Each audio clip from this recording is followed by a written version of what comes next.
どうも、MM です。今回はハードオフトス店にお邪魔してきました。今回の目的はですね、来年の7月で PS ストアが終了してしまうということで、PS ビータが欲しくなっちゃって、ジャンク品がないかなということで探しに来ました。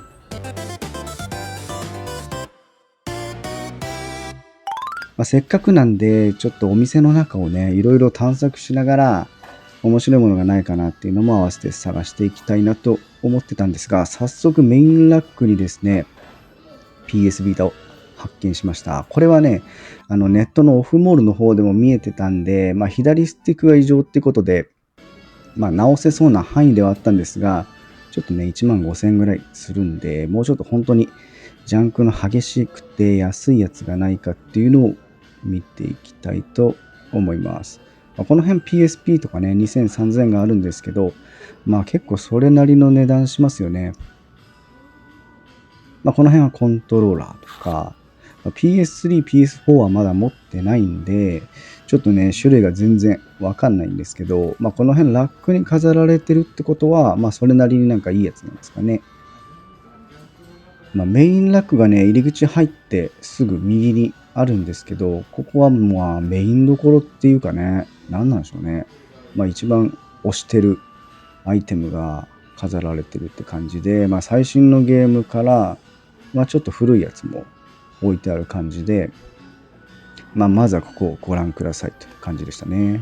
で、ここね、一個気になったのが、このドラゴンボールのソフトで、これなんかちょっとなんかすごいレトロな感じで欲しくなっちゃいましたね。もうちょっとなんか調べてみたいと思います。このドラクエのやつもね、これ Wii なんですけど、1、2、3のセット。これもなんかちょっと気になるところでしたね。ちょっとまだ Wii は集めてないので、この辺はちょっとレトロなソフトが並んでますね。もうこの辺何のソフトかちょっとあんまりわかんないですね。はい。で、PS と、この辺ね、ゲームボーイ、ゲームギア。ゲームギアってなんだろうね。いやー、もうちょっとわかんない世代なんで、わかる方いたらね、ぜひコメントください。で、ちょっと右の上に行くとスイッチ関係ですね。スイッチはね、初期とスイッチ2も持ってるんですけど、レトロゲームっていう感じもあんまりまだしないので、そんなにこう集めてはないですね。このジャンプのさ、PS? ファミコンのやつ。そしてこれですよ。ファミコンカラーのゲームボーイアドバンス SP。これ結構レアじゃないですか。箱付き、しかも。ちょっと値段はなかなかするんですけど、結構レアですね、これ。SP もね、だいぶ値段上がってるし、普通のゲームボーイが今1万3000円するんですよ、奥のやつ。やばくないですか？ DS 関係もね、品揃えはいいんですけど、高いよね。欲しいんですけど、ちょっと手が出ない。ノーマル DS、3DS は1台所有してますね。これジャンクなんですよ、1万6000円。で、スイッチライト。1万1000円ぐらいはだいたい標準ですかね。DSi、これ5500円。ちょっと安めなのかな。DSi にちょっと種類がわかんないけど、これ1台だけ置いてありました。スイッチ関係。コントローラーですね。結構ね、週に1回ぐらいなんだかんだ行くんですけど、品揃え変わるんですよね。頻繁にやっぱ売りに来る人がいるんだろうなと思って。買う人もその分多いんでしょうけどね。続いて置き型ゲームですね。結構ね、棚の上に並んでましたよ、これ。まずスーファミ。箱入りで6600円でしたね。これ多分もうすぐ動くやつなんで、いや、スーファミもね、欲しいんですよ。はい。箱入りいいよね、やっぱね。この辺プレステ1並んでて、奥にプレステ2ですね。プレステ1もね、まだ持ってないので、買いたいなと思ってます。Wii もね、安かった。Wii ってどうなんですかね。結構安くないですかこれ。2700円。この辺はよくわからんやつが並んでて、奥がプレステ関係ですね。プレステ3とプレステ。プレステはね、2以来やってないんで、はい。プレステ5ので置いてました。これ早いもん勝ちかもしれないですね。55,000円。で、ちょっと下に行くと、箱から出てる抜き出しのゲームがずらっと並んでて、スーファミがね、気になってましたね。これ綺麗ですよね。4000円ぐらいか。一応付属品も、コントローラーがついてるけど、アダプターがないのかな。で、隣もスーファミで、ちょっと色が黄ばんでるところはありますが、値段はね、3000円ぐらいでいいですよね。こういうのがね、ずらっと並んでました。で、今回さ、ハードオフ初めて撮影に行ったんですけど、ハードオフって撮影していいのかなと思ったら、一応公式でね、撮影可能ですっていう風に X の方に書いてあって、他の YouTube やられてる方も動画上げてますよね。なんでそんなにこうハードル高くなく、入り口入って店員さんにすいません、ちょっと YouTube 撮らせてほしいんですけど、みたいな感じで話したんですけど、みたいな感じの反応で、どういう動画上げるんですかみたいな感じで聞かれたんですよね。いや、まだちょっと今から上げるんですけど、初めて上げるんですけど、みたいな。そうなんですね。で、一応同じような動画出されてる方いたんで、こんな感じの動画なんですよね、みたいな感じで話したら、一応、快く、はい、OK してもらえたと。一応他のお客さんとかがね、映らないようにしてくれっていう、それだけ言われたんですけど、ちょっとね、ドキドキしてましたね。なんでこの撮り方も全然、すいません、なんかもっとゆっくり撮ればよかったんですけど、あんまり慣れてないところもあるんで、撮りながら見ながらやってたからね。はい。その辺はちょっとすいませんって感じなんですけど、これプレステ2ですね。プレステ2もさ、番号によって、薄型とこう厚型とあるけどさ、違いがね、あんまりよく分かってないんで、この辺も勉強ですかね。このアーケードコントローラーとかもさ、かっこいいのよね。全然こう、使う使わない別にしてさ、飾っとくだけでもいいっすよね。で、次がここ、ファミコン、スーファミですね。がずらっとこう、かけられてました。奥の方までちょっと細かくは、見れなかったんだけど、五右衛門もね、最近スイッチで新しいの出ましたよね。なんでちょっと値段が上がっていったのかなと思います。こんな感じでずらっと並んでましたね。ドラゴンボールもやったな。これもやった。カービィもやったね。FF はあんまりやってないので、ちょっとね、時間作ってやっていきたいですね。いや、いいよね、スーファミ。なんだかんだスーファミがさ、ちょうど小学生世代だから、一番遊んだんだよね。なんかこう、お父さんがいきなりさ、スーファミ買ってきて、本体を。それまでゲームなかったと思うんだよね。多分一番最初買ってきたのがスーファミで、なんでこの人大人なのにさ、ゲームなんか買ってくんのかなってその時思ったんだけど、今になって思うよね。ゲームするんだよね。大人になってもね。全然する。だからしたかったんだろうね。でも家でなんかしてる姿見えなかったけど、ゲームしたくなる時期っていうのがあるんだろうね。はい。こんな感じでね、箱型のスーファミ、箱入りのスーファミも結構置いてありましたね。あと64関係。64になると、もう中学生かな。中学生になると64かプレステ測っては分かれていくんですけど、分かれていったんだけどね。自分はプレステの方に行っちゃったんで、あんまり64はやんなかったんだけど、これからね、やっていきたいですね。あとファミコンがね、わかんない。わかんないね。初めてがスーファミだったから、いきなりファミコンはね、飛ばしちゃったんだよね。ゲームボーイはめちゃくちゃやりましたね。だいたいゲームボーイと、スーファミで、青春時代を、子供時代を乗り切っていった感じですね。で、こっちね、ディスプレイされてるソフト関係ですね。ちょっとレアなのかな。箱入りのスーファミと、あとこの辺はね、ワンダースワンとかある。デジモンもやったよね。ワンダースワンは持ってなかったけど、デジモンのほら、ちっちゃい機械。ね、友達とやってたな。めっちゃ懐かしい。この辺は箱入りなんで、レアなのかな。なんかちょっとわかんないから、もしなんかレアなやつあって、これはみたいなのあったらぜひコメントで書いてくれると参考にします。この辺もいいね。FF もいいね。聖剣伝説2。これもやったな。これ2000円ぐらいだったら買ってもよかったかな。めっちゃ覚えてる。めっちゃ面白かった。なんか友達とできるからね。やっぱ2プレイでできるっていうのがいいんだよな。はい。この辺はゲームボーイかな。これドラキュラ伝説。ドラキュラもやったな。で、これドラクエ1。マザーね。この辺も名作だわ。いやーもうほとんど記憶ないからもう一回やりたい。この辺はゲームギア。ゲームギアって何なんだろうね。ゲームギアって何ですか？ちょっと教えてほしいわ。ゲームギア結構あんね。ゲームボーイの仲間？ちょっと後で調べてみようかな。誘白もあるし。ドラえもんとかね、筋肉マンとかあるんで、その辺の世代ですよね。この辺ゲームボーイから。ゲームボーイからも、これもゼルダもやった。ピンボールもいいね。高いな、5000超えてる。で、ポケモンの赤ね。裸でも1500円ぐらいするんだよな、今。めっちゃ高い。どうせならちょっと箱入りで揃えたいですね。これミニ四駆。レッツゴーね。これ持ってた記憶すんな。ギャラリーもあったと思う。で、ゼルダ高えな。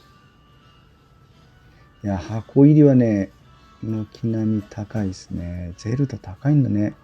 で、こっちアドバンスになるのかね。はい、ドラクエ3。いや、これもいいな。鬼、RPG、マリオ&ルイージもやったな。僕らの太陽めっちゃ懐かしい。僕らの太陽もやった。これね、サファイアね、1500円で裸で売ってたんですよ。これも買えばよかったな、今思えば。今度行った時買おうかな。もうないかもしれないね。この間なかったと思うから。はい、これ見て。リーフグリーン13000すんの。やばくない？そんなにもう今レアなのかな。この黄金の太陽もやったな。はい、これ青ですね。これ裸ですね。2000すんだよ。で、ちょっと右にね、これも吊るしてありましたね。ゲームボーイ関係かな。3DS とか、ゲームボーイね、6つの金貨やったね。これも1600円だよ。めちゃくちゃ遊んだ。なんかゲームボーイの頃ってさ、何回も消して遊ぶよね。クリアする、消す、遊ぶ。これ何回もやってた。なんだろうね。そしてメインのジャンクコーナーですよ。奥の方にね、ジャンクコーナー一角があるんですよ。ここが一番ワクワクするコーナーで、まずはディスプレイから。だいたいいつもこのディスプレイから見てるんですけど、毎回行くたびにね、品揃えが変わるんですよね。この辺はコントローラー関係やね。コントローラーもよくわかんない。種類がね、わかんない。だいたい2、3000だけど、わかんないね。これジョイコン。ジョイコンもだいたいセットで2、3000かな、今。メルカリでもいっぱい出てるからね。はい。で、これ 3DS NL。これね、ヒンジが壊れてるって書いてあったと思う。でもね、1万円すんのよ。これ修理できたらありなんかな。で、奥に DS がありましたね。3DS 関係はこのぐらいしかないかな。PSP とかもね、ないんだよね。たまにね、でも置いてある。たまに。チャンスですね。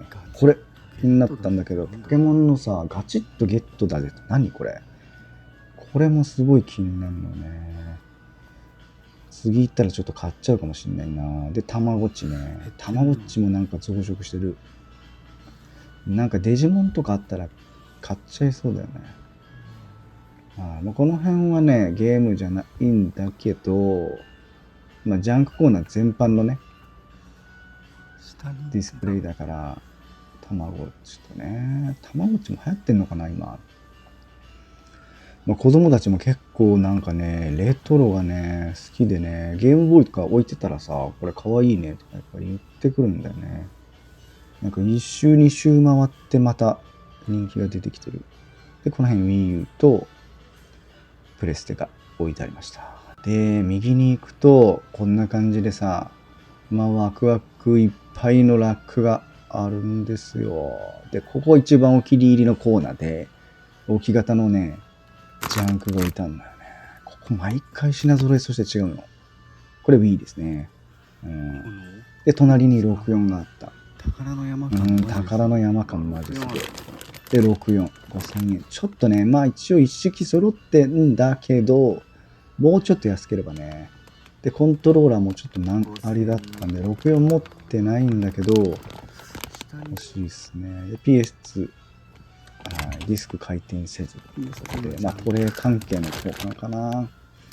4000でした。はい。で、300円のね、スーファミ。300円。安ない。まあ、付属品何にもないし、症状も何も書いてないから、わかんないんだけど、奥の方にね、眠ってる。で、PS3 もあるのよね。PS3 も5000円ぐらいで、ディスクがね、読み込めないってことなんだよな。でもね、そんなに相場高くないから、ちょっとここは、強気で。はい。これ PS1 かな。PS1 はね、結構置いてある。で、PS2 の置き型。ちょっとね、カメラの角度良くないですね。厚型もね、欲しいんだよね。これ1000円だったんだよな。ただ動作が何にもわかんなくて、ちょっと置いてたらね、後から来た人にね、取られていっちゃった。ちょっとね、買えばよかったかなって、まあ、今はちょっと後悔してる感じはあるけど、まあまあ、いろいろね、ちょっと見ないといけないジャンク溜まってるんで、はい。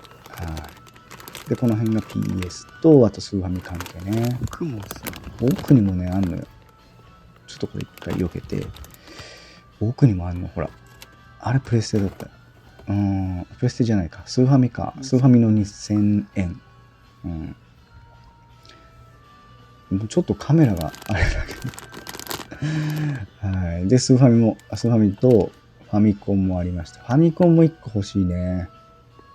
ファミコンね、家になかったから、まあ結構ファミコンはメルカリとかでも安いんで、ちょっと、まあ見た目ね、程度のいいやつ、まあ、動かない別にして、ちょっと程度のいいやつを1台手に入れたいなと思ってます。はい、こんな感じで、奥にね、PS の、なんだっけ、VR とかもあったね。全然遊び方わかんないから、ちょっとね、触れなかったんだけど、はい、下の方が、すごい上気になってるな。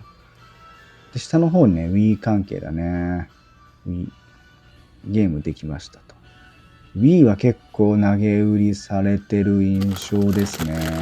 2、3000あれば、まあ、一応動くぐらいのやつは買えるんだろうね。まあこの辺はもっとジャンキーなやつ。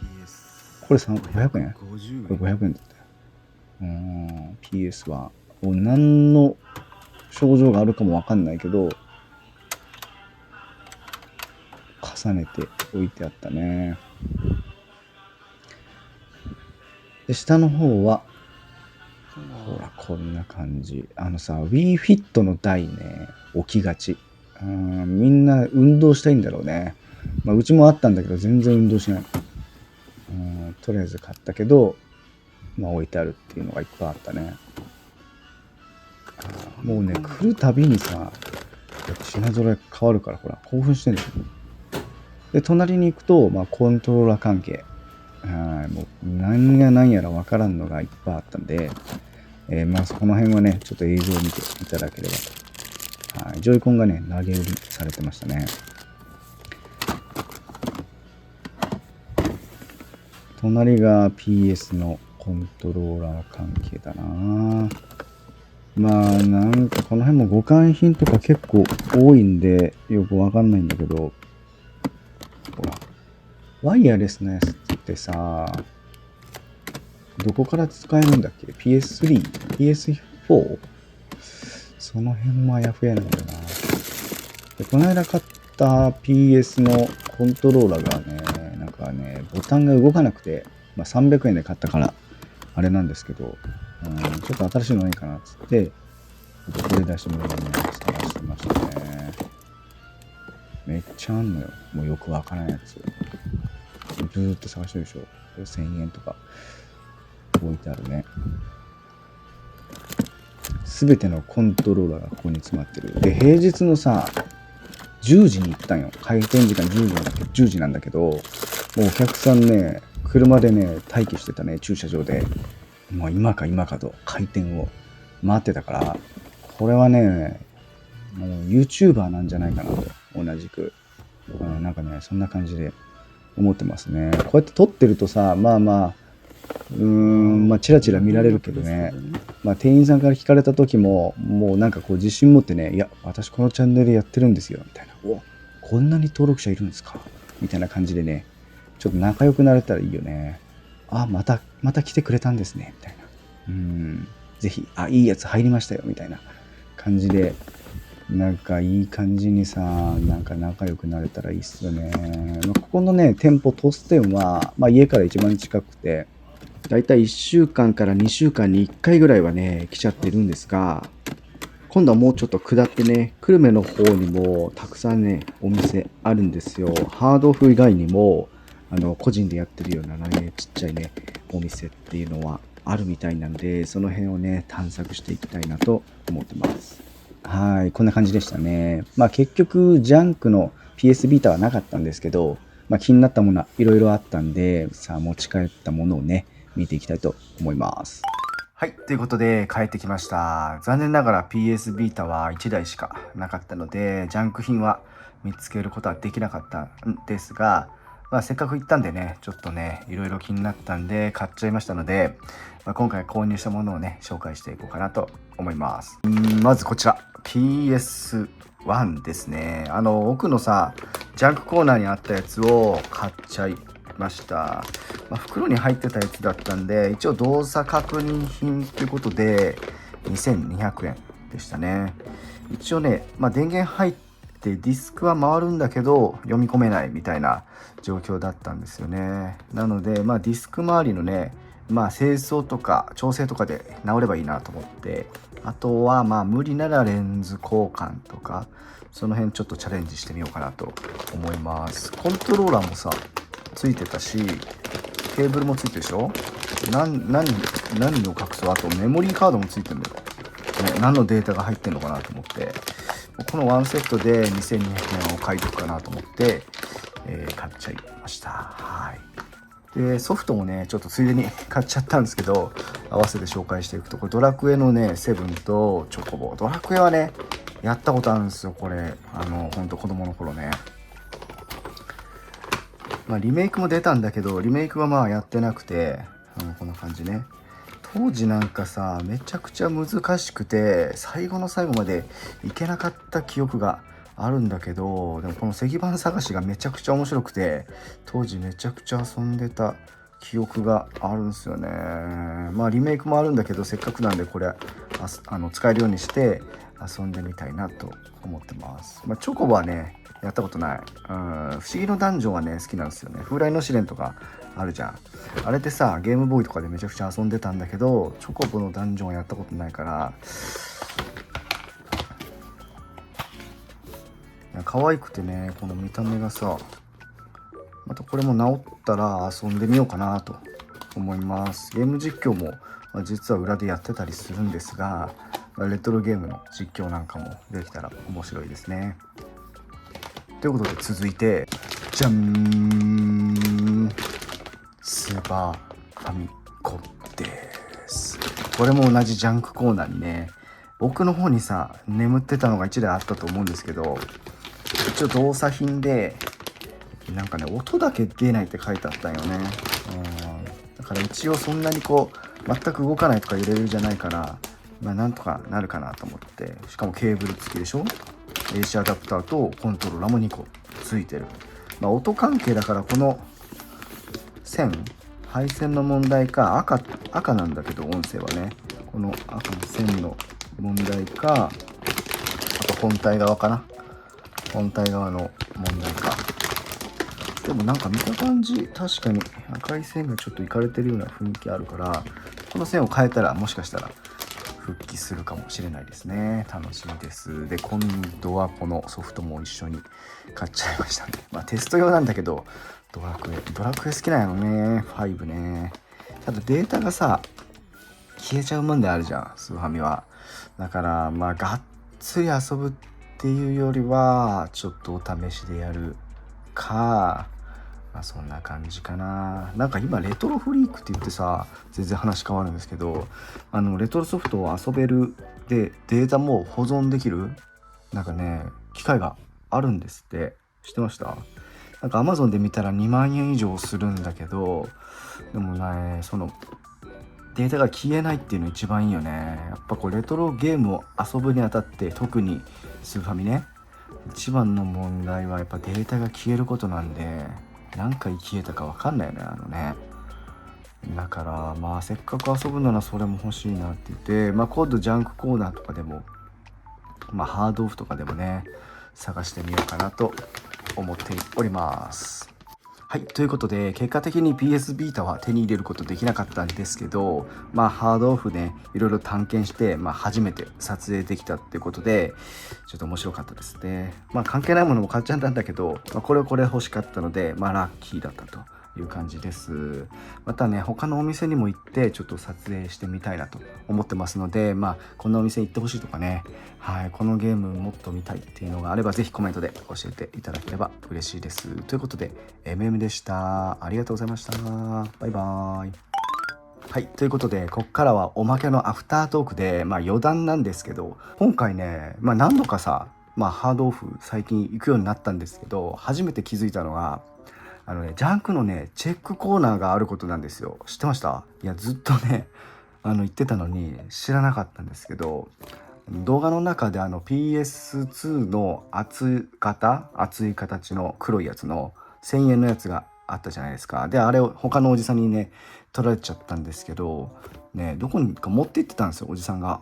どっか持ってってるなと思って見たら、なんかねチェックしてんのね、どっか台に置いてモニターにつないで、こんなチェックするとこあるんだと思って、だからそこでねなんか300円の PS とかこのスーファミとかね、そういうのをテストして見てくればよかったなってもう今更思ってて、ってこんなテストするとこあるんだと思って、ずっとねおじさんのこと見てたらね、なんやこいつみたいな感じでね、なんかこう見られちゃいましたね。次回はちょっとそこでなんかテストして、なんかもっといいやつをね、安くていいやつをなんか漁ってみたいなと思います。なんかこう楽しみがまた一つできましたね。で、ジャンクコーナーもう一つついでなんですけど、映像映ってた奥にねさらにこうジャンクコーナー広がってて、この、ソフト関係のコーナーもねものすごいんですよ。スーファミもあるけど、ファミコン、PS、PS2、PS 全部あるん、ゲームボーイもねあるのよ。ちょっとそこ夢中になってこう漁ってたからちょっとこう撮影できなかったんだけど、ゲームだけじゃなくてこう奥にもさ広がってんのよ。楽器とかオーディオ、あとテレビとかね、めちゃくちゃあるわけ。ケーブル類もさものすごくて、このケーブル何に使うんだろうみたいなのがもうね大量にあんの。本当に行ったことある方ねうなずいてると思うんですけど、もうこのケーブル何みたいな、もうほんと山のようにあるけど、多分ああいうのって売りに行ってもね、僕たちが売りに行っても値段つかないだろうからもう預かってると思うんだけど、それをこうやってね箱に入れてもう100円とかで投げ売りしてて、誰かがねこう使うかもしれないからね、なんかすごいなと思って。で今欲しいのがね、ゲーム類ももちろん欲しいんだけど、このレトロ関係のねアイテムで部屋をこう揃えていきたいなと思ってて、レトロゲーム部屋ツアーみたいな動画ってあるじゃないですか。見たことある方もいると思うんですけど、なんかすごいいいんだよね。修理も好きなんで修理する場所は確保しつつ、そういうこうなんだろうな、飾るような感じの部屋作りっていうのも今後していきたくて、で鍵になるのがそのハードオフのジャンクなんですよ。特にねテレビね、アナログテレビ今やっぱデジタルだから何でもかんでもこう薄いんだけど、アナログのこの分厚くて丸い感じのブワンとしたこうブラウン管の画面に映る、それこそスーファミ PS の画面ってエモいっすよね。エモいんだよ。あれがねかっこいいんだよな。であれをこう壁にこうね置いて、でその周りをソフトでなんやらで埋め尽くしてで遊ぶみたいなね。